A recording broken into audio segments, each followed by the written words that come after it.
வணக்கம் மக்களே, எல்லோரும் எப்படி இருக்கீங்க? நல்லா இருக்கீங்களா? நான் எப்படி இருக்கேன்? அழகாக இருக்கேனா, அசிங்கமாக இருக்கேனா, அதெல்லாம் வேண்டாம். நான் என்ன சொல்ல வரேன் அதை மட்டும் கேளுங்க. ஓகேவா?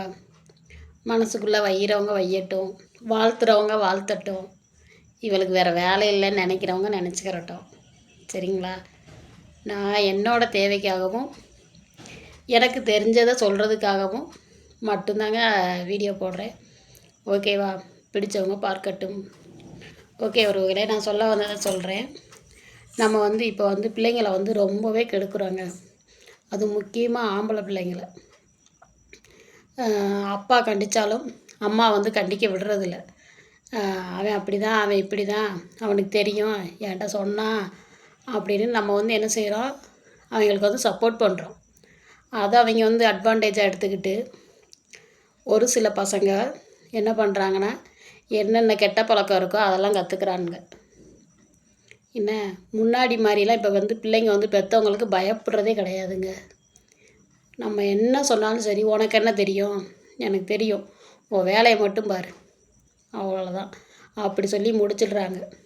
இதனால் பார்த்திங்கன்னா எனக்கு தெரிஞ்சே ஒரு 2-3 குடும்பம் ரொம்பவே சீரழிஞ்சு போயிருக்குங்க. இந்த ரம்மி விளையாட்டு, பிறகு பார்த்திங்கன்னா செல்ஃபோன்னாலே நிறைய கெட்ட பழக்கங்களும் பழகிடுறானுங்க. ஒரு தம்பியெல்லாம் பார்த்திங்கன்னா போலீஸில் வேலை பார்த்தாங்க. சீட்டு விளாண்டு ரொம்ப கடனாகி கடைசியில் அவன் தூக்கு போட்டு இறந்து போயிட்டான். கடைசியில் இப்போ அவன் பொண்டாட்டி பிள்ளைங்க தாங்க தெருவில் நிற்கிது. சின்ன வயசு பையன் வேறு. இதெல்லாம் செய்யலாமா?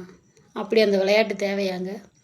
பிறகு பார்த்திங்கன்னா வீட்டுக்கு ஒரே பையன், அவன் என்ன பண்ணுறான்னு பார்த்திங்கன்னா செல்லம் ஓவர சீட்டு விளையாடுறது, லட்சக்கணக்கில் கடன், வீட்டை விற்று கொடுத்தாங்க. இப்போ அவங்களுக்கு சாப்பிட்றதுக்கு ரொம்ப கஷ்டப்படுறாங்க. கூலி வேலைக்கு போகிறாங்க. ஒரு மகனை தான் பெற்றாங்க. பிள்ளைங்க பெற்றவங்களுக்கு சந்தோஷத்தை கொடுக்காட்டாலும் இப்படி கஷ்டத்தெல்லாம் கொடுக்கக்கூடாதுங்க. இது உண்மையாக நடந்த விஷயத்தை தாங்க சொல்கிறேன். நானாக எடுத்துக்கூட்டி எதையும் சொல்லலை. அதனால் நம்ம அம்மாமாருக்கு என்ன செய்கிறோம், பிள்ளைங்களுக்கு ஆம்பளை பிள்ளைங்களுக்கு ஓவராக சப்போர்ட் பண்ணுறோம். அப்பாவோ இல்லை மாமாவோ யாராச்சும் கண்டிச்சாங்கன்னா அதை கண்டிக்க விடணும். நம்ம செல்லன்ற பேரில் அவங்கள கண்டிக்கவும் விடுறதில்ல, நம்மளும் கண்டிக்கிறதில்ல. இதெல்லாம் அம்மாமாருக்கு பண்ணுற தப்பு. சரிங்களா? எல்லா பிள்ளைங்களையும் சொல்லலைங்க, ஒரு சில பிள்ளைங்க அப்படி தான் இருக்காங்க. அதனால் பார்த்து நம்ம கண்டித்து நல்ல பழக்கம் கெட்ட பழக்கம் நம்ம பிள்ளைங்க என்ன செய்யுது ஏது செய்யுது அப்படின்ட்டு அடிக்கடி நம்ம பார்த்துக்கிறணும்.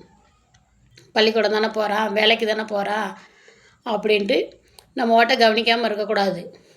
அவங்க ஒரு வேலை வெட்டிக்கு போய் அவங்களாம் சம்பாரித்து ஒரு சுய ஒழுக்கத்தை கற்றுக்கிற வரைக்கும் நம்ம அதை பாதுகாப்பாக பிள்ளைங்களை பார்த்து வளர்க்கணுங்க.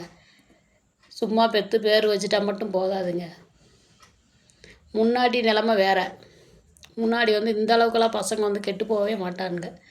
ஆனால் இப்போல்லாம் ரொம்ப என்னத்தை சொல்ல, ஒரு சின்ன பசங்க ஸ்கூல் யூனிஃபார்ம் போட்டு சிகரெட் அடிச்சுட்டு ஓடுறானுங்கப்பா ஸ்கூலுக்கு. என்னென்ன கெட்ட பழக்கம் இருக்கோ அதெல்லாம் ஸ்கூல்லே பழகிடுறானுங்க. அதெல்லாம் பெற்றவங்க தாங்க பார்த்து செஞ்சு பிள்ளைங்களை ஓவராக நம்ம அரட்டினாலும் இந்த மாதிரி போயிடுவானுங்க. நம்ம என்னென்ன செய்யணுமோ அதெல்லாம் இவங்களுக்கு அப்பா அம்மாவுக்கு தெரியாமையே செய்யணும் அப்படின்ட்டு அந்த மாதிரி நினச்சிருவானுங்க. ஓரளவு ஃப்ரீடமும் கொடுக்கணும், ஓரளவு கண்டிஷனும் வச்சுக்கிறணும். சரிங்களா? அதனால் ஆம்பளை பிள்ளைங்க வச்சுருக்கவங்க, இந்த காலத்தில் பொம்பளை பிள்ளைங்க இருந்தால் கூட கவலைப்பட வேண்டியதில்லை போலங்க. ஆம்பளை பிள்ளைங்களை வச்சுருக்கவங்க தான் பார்த்து இருக்கணும். அவ்வளோ பயமாக இருக்குது. ஓகே உறவுகளே, நம்ம வீட்டில் பிள்ளைங்க இருந்தாங்கன்னா பார்த்து கவனமாக பார்த்து வளர்த்துக்கோங்க. நான் சொன்னது பிடிச்சிருந்ததுன்னா என் வீடியோவுக்கு லைக் போடுங்க உறவுகளே. பிள்ளைங்களை கொஞ்சம் கவனித்து பத்திரமா பார்த்துக்கோங்க. அதுக்காக அவங்கள கஷ்டப்படுத்த சொல்லலை, நல்லதை சொல்லி கொடுங்க. கொஞ்சம் அவங்க என்ன செய்கிறாங்க அப்படிங்கிறத லூஸில் விடாமல் கொஞ்சம் கவனித்து பாருங்கள். ஓகே உறவுகளே, என் வீடியோவுக்கு லைக் போடுங்க. ஓகே, பாய்.